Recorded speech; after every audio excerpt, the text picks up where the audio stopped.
Dave Lawrence with you, Workforce Blocks at noon, and a very special guest joining me now, a legendary guitarist, singer, and songwriter, a gifted artist whose name is synonymous with rock and roll, from Humble Pie and Camel to his lengthy solo career with his latest release Now that you've been hearing here on 105.9.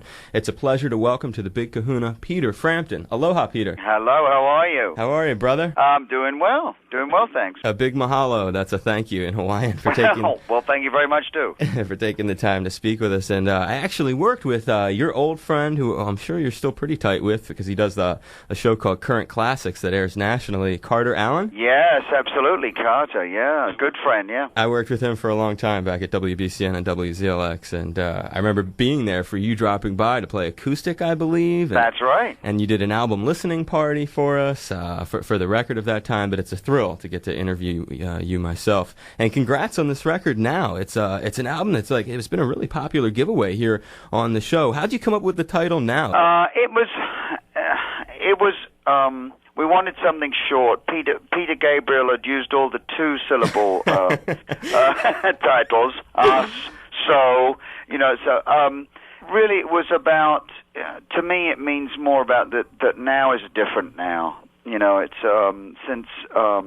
since 2001, September 11th, you know, everything has changed, and this is a different time we live in, unfortunately. You know, for those who look at the cover, they might say, well, it just means it's his new stuff now, but I think it's got a little bit more meaning to it than that. I couldn't agree more with you. There's a real timbre, there's a real quality to the sound, and it's funny that you mentioned the September 11th thing, because that is a turning point in a lot of ways, and there is a variety of symbolism, I note, with this record Now, the first single being While My Guitar Gently Weeps, and whether or not that's an irony or not, it was not lost on me. How did that end up to be what it is on the record? Well, it was a salute. It was meant to just be a live salute, a one-off that we did at a benefit concert in Cincinnati, where I live right now. And we were doing a 9/11 benefit, a local one with local music and myself.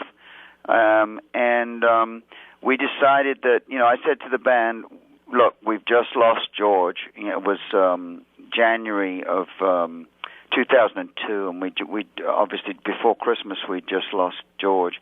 I said, look, I think it would be really nice with the benefit to do end up with a nice salute to George. What should we do? And everybody said, well, let's do My Guitar Gently Weeps, because it's such a classic.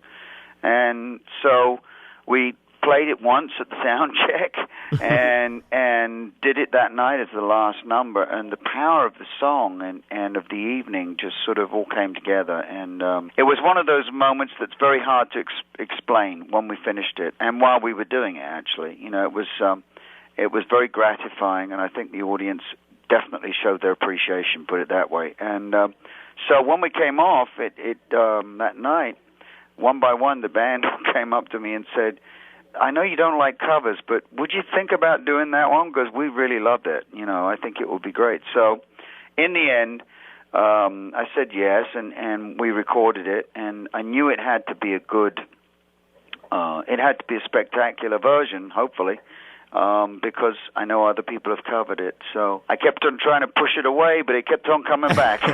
It is a spectacular version. It's so filled with emotion, and it's coming from a close source. And I think for curious listeners who don't know the story, can you describe for us how you first got to know George Harrison? I mean, I ended up playing on All Things Must Pass, his great classic solo triple album, which is now reissued in that remastered form and sounding fabulous. Yeah, it is actually. And a mutual friend of ours said, "Hey, George is recording."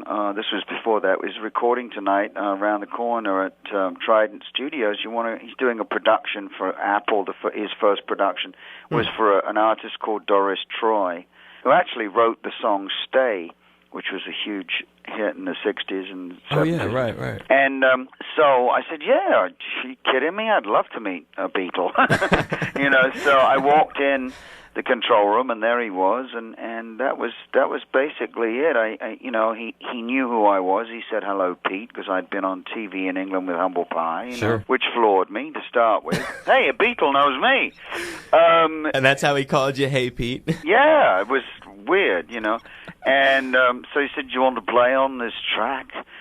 So I said, "Yes, please, I'd love to." And then he handed me his Les Paul and said, "Off you go." So. And then you went in there with his guitar. Yeah. Nice. It was. I think I was playing through a little Fender Champ amp.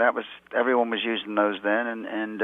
Was your heart beating pretty fast? Oh my God! Especially when I got down in the studio and there's Klaus Voormann playing bass, and I think Nicky Hopkins was playing. All the A team was playing. The guys. The guys, yeah. And through that, I sort of ended up becoming one of those invited people to all these great sessions, and did a lot of other sessions for Nilsson, Harry Nilsson. Nicky Hopkins played on my stuff, and I played on his. He played with the Stones, the Who. I mean, just it goes on. But it was a phenomenal experience, and became friends with him, from then on. And things like that tend to be very inspirational. And getting back to the record, which I'm really have been enjoying, the new album now, something I find inspirational is this the new single, "The Flying Without Wings." How's that lyrically motivated? It's from something my mother once said to me. Gordon Kennedy and I were sitting there. I'd come up with this riff, the main part of the song, and Gordon and I had sort of written the chorus together melodically. We were just talking, as we usually do before we write a song, about this and that and everything that you can think of. I just said, my mother used to say to me, don't worry, what is to be will be sure to come true. And she was just saying, things will basically, it'll take care of itself. Fate will rule anyway, So that's basically the first verse of the song, So that's where it came from. It was just from let it go. And it was my mother's calming words to me whenever I was in, as we say in England, in a little bit of a pickle.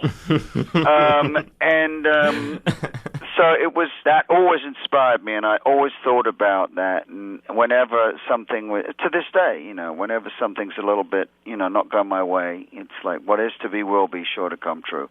And I can't govern it, sort of thing. And that really is the whole reason behind that song. I love that little quote, and it is a tremendous song, one of many on this album now. And Peter, let me throw on "Flying Without Wings," and then we'll talk some more. Is that cool? Terrific. It's the latest Peter Frampton album. It's called Now. He's my exclusive guest here on 105.9 The Big Kahuna, Honolulu's only classic rock, and this is "Flying Without Wings" on the Workforce Blocks at noon.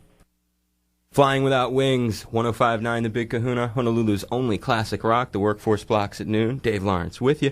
That is from Now, the latest Peter Frampton album. It is out now, and I'm thrilled to have him as my guest today on the show. Peter, thank you so much for staying with me here. Oh, no problem. You're the man. And as you look at this package, something that definitely calls out to people who are real big-time record fans or who collect stuff is that this is on the Frampton Records imprint.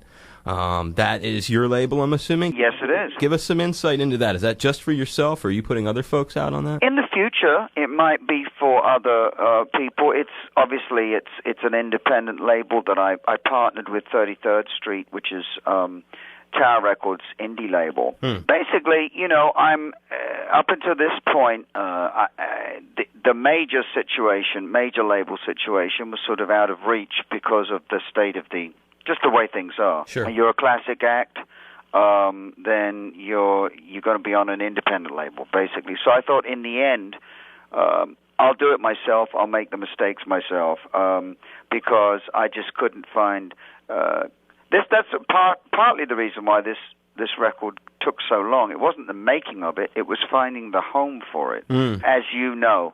And the listeners must know by now, the record industry has been in the doldrums, and I think it's going to bottom out sometime this year. And then things will turn around. But due to downloading and just the economy and all sorts of things, there's not one particular thing. But so it for acts of my ilk, it's become increasingly difficult to get a great label to be behind you. So that's really why I did it myself. And having Tower Records behind us was I knew that I had been with a couple of other independent labels that have just completely disappeared overnight. Yeah, Tower has muscle, and they're going to be there. Exactly. So I figured I figured that would be a great thing to do, to go with them. And also I like their outlook anyway on the music and everything. But I do have some good news. What's that? That the next record is going to be back on A&M. Oh, nice. Well, that's sort of a what's the release date on that? We don't know yet. This is just something that has come across. Universal is the huge overlord of all these great labels, from Island to A&M. You name it, they've got them. They're one of the four biggies. Yeah, I'm very, very close with them, actually. Right. And so Bruce Resnikoff is the head of the catalog division, meaning all the artists that have been with all those labels. So he's got a pretty tremendous job, And I'm really good friends with him. And they have now got in place, ready for the next record, if it's going to be in a year or something like that, a situation where their classic acts that they have on their label, they want to put out their new records, which is tremendous. And he said, who do you want to be with? I said, are you kidding? I want to be with A&M. So it looks like that's a really good possibility, so I'm thrilled. That's dynamite, and it's great you brought that up, because that really leads me to something I had wanted to compliment you on and sort of get some information. Universal put out a deluxe edition of Frampton Comes Alive just a few years back, and in addition to Carter Allen that we were talking about from Current Classics, I also am very, very close with John McDermott, and I see he even wrote your notes on the inside of that. Yes, he did. He's a good buddy of mine from Experience Hendrix. That record is something else. I got to commend the Universal people. What's your impression of that deluxe edition? Well, the great thing was that we'd already remastered Comes Alive, which was one thing, which was great. But it was time to remix it. What I wanted to do for many years was to have a go at it again, and also mix it in 5.1. So, but on the deluxe edition is the remixed plus three tracks that weren't on the original. Right. So that makes it really interesting right off the bat, especially for us going through all the tapes and everything, Yeah, I bet. Yeah, it was phenomenal. And Chuck Ainley, who mixed the Live in Detroit DVD and CD, obviously one in stereo, one in 5.1 surround sound. I enjoyed working with him so much, and his ears are, he's got those huge ears, and he's very good with sound. And so I asked him to do the deluxe edition, and we mixed it again in stereo and 5.1. And not only is it out, obviously, as that edition right now, but it's coming out in SACD version of Frampton Comes Alive, which is 5.1. Nice. And any day now, we're going to have the DVD-A version, which has a little bit more on it than the SACD. It has some biographical stuff. It has clips from other albums, things like that. So, yeah, that will be the one to get in 5.1, because it's like sitting in the middle of Winterland, right, in the best seat in the house, or standing, as everybody was, and that sound is all around you. It's a phenomenal sound. It really gives a different perspective, obviously. I'm sure that enhancement is going to be remarkable. But just listening to the original, or even the deluxe edition that just came out a few years back, it does make you. It's very nostalgic feel when it just puts you into a place. And you have so many remarkable stories from that era and the past. And something I was on the phone getting some ideas from listeners of things they might be curious to hear from you. And I was hoping if there's any way you could share with myself and everyone listening about the time that you got to spend a day, I believe it was, at the White House with the president at the time, Gerald Ford. Yes. And wasn't it the same day that George Harrison was there? I don't know whether it was the same day that George Harrison was there. That's the first time I've heard that. That's a bit of trivia I've heard from someone. Wow. Yeah. Well, he left and we arrived. Okay. I don't know that.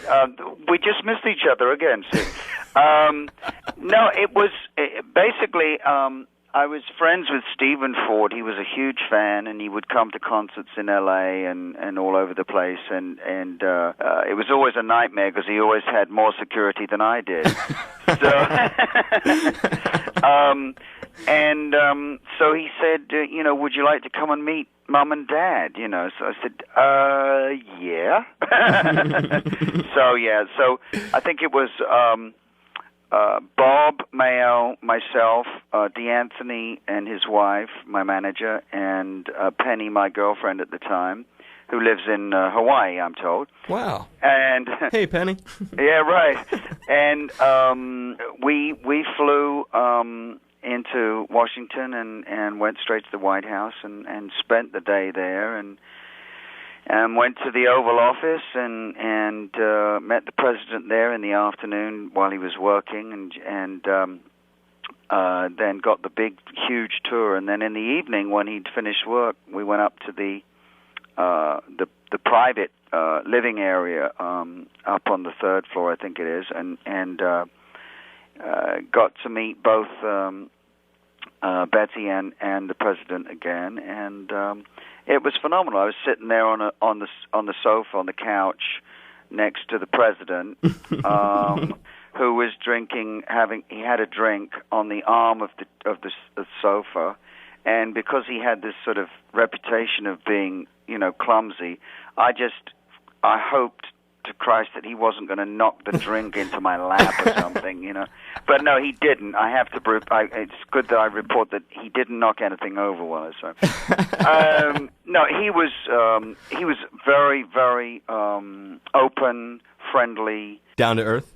If a president can be down to earth, he was. Yeah, nice. I mean, his sons are Jack and Steve were just real nice people. And do you still know them? I know. I haven't seen them in years, but I mean, yes. I mean, I saw them afterwards, but not that I haven't seen them in a while. But. What a great story, man! I'm sure people super appreciate that, Peter. Big mahalo for well, thank you. Digging that up. Another one of my listeners, Harold in Kapolei, wanted me to propose to you why it was that you left Humble Pie originally. Well, it wasn't because I didn't like Humble Pie, so let's clear that right up. I mean, I loved the music of Humble Pie. I loved what we'd done. It was just the fact that at that point, up until that point, Steve Marriott had been somewhat of someone that I'd really looked up to as almost a teacher in a way, because he was just this incredible singer. I could never come close. A great guitar player, a great songwriter, and just had this, I don't know, he oozed soul from every pore in his body, Yeah. He was just the most soulful guy for being, 5 foot something, And no, it was just a point. I was growing up musically at that point, and I felt a little bit constrained because we were only doing we were only going one sort of direction. It was getting not that I didn't like that direction, but Humble Pie started off being very democratic and very, let's do this. Pete wants to do this. Jerry wants to do this. Greg wants to do this. Steve wants, and it was democratic. But in the end, our direction was sort of governed by the way the show was going and the audience reception of it. And the last thing that I wanted to leave so I could do my own stuff, which was a little different at that point. I was just growing. Natural musically. Thing, a progression. Yeah.